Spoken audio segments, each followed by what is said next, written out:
বিদায় হজের ভাষণ। আমরা অনেকেই এই ভাষণটা সম্পর্কে জানি না। আমরা অনেক ভাষণ নিয়ে এখন গর্ব করি। নবী করিম সাল্লাল্লাহু আলাইহি ওয়াসাল্লামের এই যে সর্বশ্রেষ্ঠ ভাষণ, এটা কতজন জানেন? বিদায় হজের ভাষণ। কতজন জানেন বিদায় হজের ভাষণে নবী সাল্লাল্লাহু আলাইহি ওয়াসাল্লাম কি বলেছিলেন উম্মতকে? আমরা একটু আপনাদেরকে শোনাবো, শুনিয়ে ইনশাআল্লাহ লেকচারটা শেষ করব। নবী করিম সাল্লাল্লাহু আলাইহি ওয়াসাল্লাম আজকের এই দিনে 31টা বিষয়ে উম্মতকে নির্দেশ দিয়েছেন। 31টা বিষয়, সবগুলো বলার সময় পাওয়া যাবে না, আমি কয়েকটা কথা বলছি। খুব ভালো হতো যদি আমি অ্যারাবিকটা বলার পরে বাংলাটা বলার সময় পেতাম। আমার হাতে 5 মিনিট সময় আছে এখন, কারণ অ্যারাবিকটার যে ভাব গাম্ভীর্যটা বাংলা আসলে আসবে না। তারপরে আমি চেষ্টা করছি। নবী করিম সাল্লাল্লাহু আলাইহি ওয়াসাল্লাম সবার সামনে দাঁড়িয়ে দীর্ঘ 23 বছর অক্লান্ত পরিশ্রম করে দাওয়াতি মিশন কমপ্লিট করার পরে সবাইকে সমবেত করে একটা হজ করলেন। হজ করার পরে তিনি গুরুগম্ভীর কণ্ঠে বলছেন, হৃদয়ের সমস্ত আবেগ বের করে দিয়ে বলছেন, হে জনগণ, আইয়ুহান নাস, হে জনগণ, আমি জানি না আজকের পর তোমাদের সাথে আমি কখনো মিলিত হতে পারবো কিনা। একটু চিন্তা করেন, সাহাবীরা সামনে দাঁড়িয়ে আছেন, নবীজি দাঁড়িয়ে এই কথাটা বলছেন, হে জনগণ, আমি জানি না আজকের পরে আমি তোমাদের সাথে মিলিত হতে পারবো কিনা।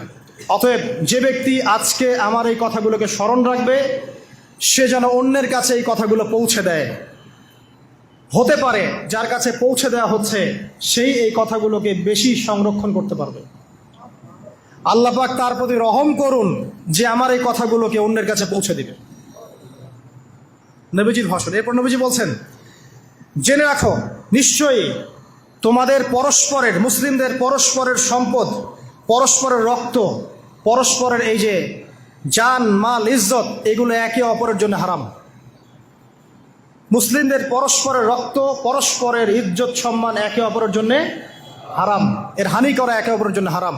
ঠিক যেমন আজকের এই দিন হারাম, এই শহর হারাম, এই মাসও হারাম। নবী করিম সাল্লাল্লাহু আলাইহি ওয়াসাল্লাম বলছিলেন, জেনে রাখো 3টা বিষয়ে যেন তোমাদের অন্তর কখনো খেয়ানত না করে।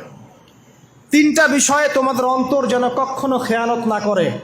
1, তোমরা যে কাজটাই করবা শুধু আল্লাহ পাকের সন্তুষ্টির জন্য করবে। তোমরা যে কাজই করবে শুধু আল্লাহর সন্তুষ্টির জন্য করবে। তোমাদের শাসক বর্গের কল্যাণ কামনা করবে। তোমাদের শাসক বর্গের কল্যাণ কামনা করবে। 3 নাম্বার, মুসলিমদের জামাতকে আঁকড়ে ধরে রাখবে। মুসলিমদের ইউনাইটেড কমিউনিটিকে আঁকড়ে ধরে থাকবে। এই 3টা বিষয় পালনের ক্ষেত্রে তোমাদের অন্তর যেন খেয়ানত না করে। এদিন সূর্য ঢলে যাওয়ার পরে নবী সাল্লাল্লাহু আলাইহি ওয়াসাল্লাম আরও বললেন, শুনে রাখো হে মানব জাতি, এটা ভালো করে শোনেন, শুনে রাখো হে মানব জাতি, নিশ্চয়ই আমি মুহাম্মদ সাল্লাল্লাহু আলাইহি ওয়াসাল্লাম জাহেলি যুগের যত কুপ্রথা আছে সমস্ত কুপ্রথাকে আমার পায়ের তলে পিষ্ট করে গেলাম। জাহেলি যুগে কি ছিল ভাই? শিরিক ছিল, সুদ ছিল, মাদক ছিল, নারীর অবমাননা ছিল, কন্যা সন্তানকে দাফন করা হতো, রক্তক্ষয়ী, হানাহানি, মারামারি, কাটাকাটি ছিল। এগুলো সব কিছুকে আমি আমার পায়ের তলে দাফন করে গেলাম। এটা কি দাফন হয়েছে? তিনি বলছেন, নিশ্চয়ই আমি জাহেলি যুগের সুদকে আমার পায়ে তলে পিষ্ট করে যাচ্ছি। সর্বপ্রথম যার সুদ আমি পিষ্ট করছি তিনি হচ্ছেন আব্বাস ইবনে আব্দুল মুত্তালিব, আমার চাচার সুদ। নিজের পরিবার থেকে দৃষ্টান্ত স্থাপন করলেন। তিনি আরও বললেন, হে উপস্থিত জনগণ, তোমরা মেয়েদের ব্যাপারে সতর্ক থাকবে এবং তোমাদের স্ত্রীদের ব্যাপারে সতর্ক থাকবে, তাদের হকের ব্যাপারে সতর্ক থাকবে, কেননা তোমরা তাদেরকে আল্লাহর কালিমার মাধ্যমে হালাল করে নিয়েছো। অতএব তাদের ব্যাপারে তোমরা সতর্ক থাকবে।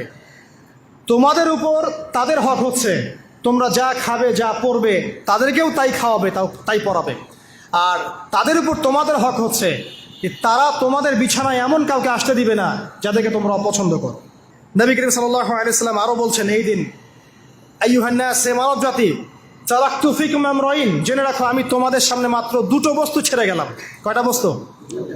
লান তাদিল্লু মা তামাসসাকতুম বিহিমা, তোমরা কোনোদিন পথভ্রষ্ট হবে না যতদিন এই 2টা বস্তুকে আঁকড়ে ধরে থাকবে।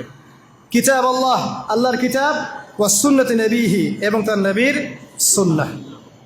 তিনি আরও বললেন, আল মুসলিম, জেনে রাখো প্রকৃত মুসলিম সে ব্যক্তি, মান সালিমাল মুসলিমুনা মিন লিসানিহি ওয়া ইয়াদিহি, যে ব্যক্তির হাত এবং জবান থেকে অন্য মুসলিম নিরাপদ থাকে সেই ব্যক্তি হচ্ছে প্রকৃত মুসলিম। আল মুহাজির, আর প্রকৃত মুহাজির সে ব্যক্তি, মান হাজারা মা নাহাল্লাহু আন, আল্লাহ পাক যা নিষেধ করেছেন সেখান থেকে যে দূরে থাকে সেই ব্যক্তি প্রকৃত মুহাজির, মানে হিজরতকারী। তিনি আরও বললেন, মনে রেখো আমি তোমাদের সবার আগে হাউজে কাউসারে চলে যাব, সুবহানাল্লাহ, এবং সেখানে আমি তোমাদের জন্য অপেক্ষা করতে থাকবো।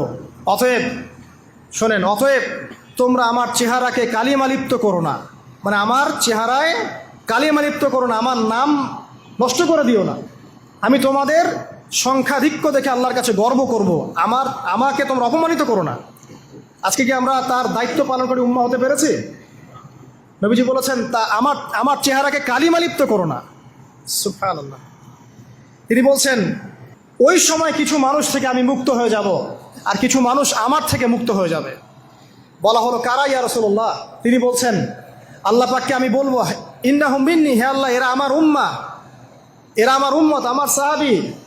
আল্লাহ পাক বলবেন, ইন্নাকা লা তাদরি মা আহদাসা বা'দাক, তুমি জানো না হে নবী, তোমার মৃত্যুর পর এই মানুষগুলো, পরবর্তী মানুষগুলো তোমার দিনের মধ্যে কত বেদাত সংযোজন করেছিল। তিনি আরও বলেছিলেন, হে জনগণ জেনে রাখো, প্রত্যেক পরিবারের জন্যে প্রতি বছর একটা করে পশু জবাই করার বিধান, প্রত্যেক পরিবারের জন্যে, সামর্থ্যবান পরিবারের জন্য প্রত্যেক বছর একটা করে পশু জবাই করার বিধান রয়েছে। তিনি আরও বললেন, মনে রাখো একজনের অপরাধের শাস্তি আর একজন কখনো পাবে না, আর বাবার দোষে ছেলে কখনো দুষ্ট হবে না, ছেলের দোষে বাবাও কখনো অপরাধী হবে না।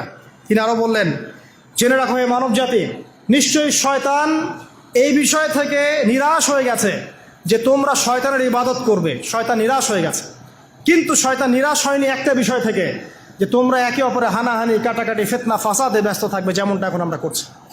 আমরা কিন্তু সরাসরি কখনো শয়তানের ইবাদত করছি না, করছি, কিন্তু মুসলিমরা এখন পরস্পরে হানাহানি, কাটাকাটি, ফাসাদে লিপ্ত আছে।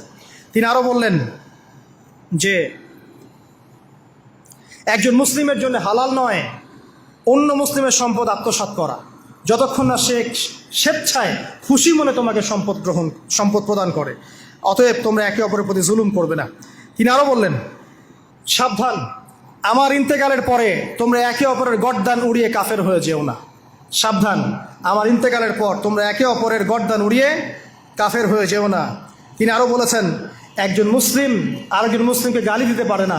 যদি একজন মুসলিম আরেকজন মুসলিমকে গালি দেয়, এটা হচ্ছে ফাসিকি, এবং একজন মুসলিম যদি আরেকজন মুসলিমের সাথে যুদ্ধ করে, এটা হবে এক প্রকার কুফরি। তিনি আরও বলেছেন, হে জনগণ জেনে রাখো, আমার পরে কোনো নবী নেই, আর আমার পরে তোমরা ব্যতীত আর কোনো উম্মত নেই। এর চেয়ে স্পষ্ট কথা হতে পারে? আমার পরে কোনো নবী নেই, আর আমার পরে তোমরা ছাড়া কোনো উম্মত নেই। তাহলে আমরা যখন নতুন নতুন নবী বানিয়ে নিচ্ছি, কোনো কোনো ক্ষেত্রে বলছি একজন ব্যক্তি ছিলেন, সে নিজে ঈসাও ছিল, সে মাহদিও ছিল, সে নবীও ছিল, নাউযুবিল্লাহ। এবং দিন দিন মানুষ এই খাতায় নাম লিখাচ্ছে, সুবহানাল্লাহ। সর্বশেষ তিনি বললেন যে যদি তোমাদের উপরে, হে মানব জাতি জেনে রাখো, যদি তোমাদের উপরে একটা নাক কাটা কালো কুৎসিত কোনো আমির বা শাসকও চলে আসেন, এবং সে যদি তোমাদেরকে আল্লাহর রাস্তায়, আল্লাহর কিতাব সুন্নাহ অনুযায়ী পরিচালিত করেন, তোমরা অবশ্যই তার আনুগত্য করবে, তার বিরুদ্ধে বিদ্রোহ করবে না, তার আনুগত্য করবে। জেনে রাখো, শেষে তিনি বলেন, জেনে রাখো হে মানব জাতি, আজকে থেকে কুল্লুকুম মিন আদম, তোমরা সবাই আদম সন্তান, ওয়া আদামু মিন তুরাব, আর আদম হচ্ছে মাটির সন্তান। আরবের উপর অনারবের, অনারবের উপর আরবের, সাদার উপর কালোর, কালোর উপর সাদার, লালের উপর কালোর, অথবা কালোর উপর লালের কোনো রকম প্রাধান্য নাই। ইল্লা তাকওয়া, শুধু তাকওয়া ব্যতীত। যে ব্যক্তি বেশি মুত্তাকি, সে আল্লাহর কাছে বেশি মর্যাদার অধিকারী হবে ইনশাআল্লাহ তাআলা। সর্বশেষ তিনি আঙ্গুলটা উঁচু করলেন, নিজের শাহাদাত আঙ্গুলি উঁচু করে আকাশের দিকে তাকালেন, এরপর জনগণের দিকে তাকালেন, তাকিয়ে বললেন যে তোমাদের ব্যাপারে, হে জনগণ, তোমাদের ব্যাপারে আমাকে আল্লাহ জিজ্ঞাসা করবেন, ফামা আনতুম কাইলুন, তোমরা ওই সময় কি বলবে আমার সম্পর্কে? তখন সাহাবীরা বললেন, আমরা বলবো যে আপনি বাল্লাগতা রিসালাতাক, আপনি আপনার রিসালাত পৌঁছে দিয়েছেন, ওয়াজ্জা আমানাতাক, আপনার আমানত পূর্ণ করেছেন, ওয়া নাসাহতা উম্মাতাক, এবং আপনি আপনার উম্মতকে নসিহত করেছেন। এরপরে তিনি আকাশের দিকে তাকিয়ে বললেন, আল্লাহুম্মা ফাশহাদ, হে আল্লাহ আপনি সাক্ষী থাকেন, আল্লাহুম্মা ফাশহাদ, হে আল্লাহ আপনি সাক্ষী থাকেন, আল্লাহুম্মা ফাশহাদ, হে আল্লাহ আপনি সাক্ষী থাকেন যে আমি আমার দায়িত্ব পৌঁছে দিয়েছি। এরপরে নাজিল হলো, আল ইয়াউমা আকমালতু লাকুম দীনাকুম ওয়া আতমামতু আলাইকুম নি'মাতি ওয়া রাদিতু লাকুমুল ইসলাম দীনান। এই হলো বিদায় হজ, আজকের এই আরাফার প্রেক্ষাপট। আমরা কতজন এটা নিয়ে চিন্তা করেছি? 1 মিনিট একটু বলে শেষ করি। দেখেন, শেষ ওসিয়ত যেগুলো হয় মানুষের, এটা খুব হৃদয় বিদারক হয় না? বাবা ইন্তেকাল করছেন, সন্তানের জন্য ওসিয়ত করে যাচ্ছেন, মাকে দেখিস ইত্যাদি ইত্যাদি। হৃদয় বিদারক হয় না? মানুষ সারা জীবন মনে রাখে না? বাট আমরা আমাদের এই ন্যাশন, এই উম্মা, নবী সাল্লাল্লাহু আলাইহি সাল্লাম উম্মা বলে আমরা যারা দাবি করছি, আমাদের মধ্যে বেশিরভাগ মানুষ নবী সাল্লাল্লাহু আলাইহি সাল্লামের শেষ এই নসিহতগুলো ভুলে গেছি আমরা। নসিহতগুলোর মধ্যে সবচেয়ে ইম্পর্টেন্ট ছিল শিরক থেকে দূরে থাকা, সুদ থেকে দূরে থাকা, মুসলিম ভেদাভেদ না করা, শাসকের কল্যাণ কামনা করা, বিদ্রোহ না করে শাসককে উত্তম নসিহত করা। এবং আরেকটা হাদিসে তিনি বলেছিলেন 5 ওয়াক্ত সালাত আদায় করবে, সওম পালন করবে, রমজান মাসে সাধ্যমতো সাদাকা করবে, মুসলিমদের জামাত আঁকড়ে ধরবে, ইনশাল্লাহ হাসতে হাসতে জান্নাতে প্রবেশ করবে। আও কামা ক্বালা আলাইহিস সালাম। জাহেলি যুগের সমস্ত প্রথা ছেড়ে দেওয়া ছিল আজকের দিনের মূল মর্ম, আমরা ছাড়তে পারছি না। সুদ ছেড়ে দেওয়া ছিল মূল মর্ম, ছাড়তে পারছি না। শিরক থেকে বের হতে পারছি না। বেদাতীদের ব্যাপারে ধমক দেওয়া হয়েছে, বেদাত ছাড়তে পারছি না। খেয়াল করে দেখেন, মুসলিম হানাহানি কাটাকাটি এখনো ছাড়তে পারছি না। ইভেন ধর্মতাত্ত্বিকভাবেও আমরা বহু দল এবং উপদলে বিভক্ত হয়ে গেছে, কারোর সাথে কারো ঐক্য নাই। সব মিলিয়ে নবী সাল্লাল্লাহু আলাইহি সাল্লামের শেষ ওসিয়তগুলো, কিতাব এবং সুন্নাহ আঁকড়ে ধরা, এটা আমরা সবাই আঁকড়ে ধরতে পারছি না। আজকের এই দিবসগুলো এই জন্যই আল্লাহ পাক বারবার ফিরিয়ে দেন, যাতে করে এগুলো নিয়ে আলোচনা হয়, আমরা এগুলো জানতে পারি এবং আমল করতে পারি, এই চেতনাগুলো লালন করতে পারি, নিজেরাও শিখি, পরিবারকেও শেখাই, আগামী প্রজন্মকেও শেখাই ইনশাআল্লাহ তাআলা। আশা করছি ইনশাআল্লাহ আমরা যদি নাও পারি, একসময় এমন একটা প্রজন্ম আসবে যারা নবী সাল্লাল্লাহু আলাইহি ওয়াসাল্লামের উম্মার মতো উম্মাহ হবে ইনশাআল্লাহ।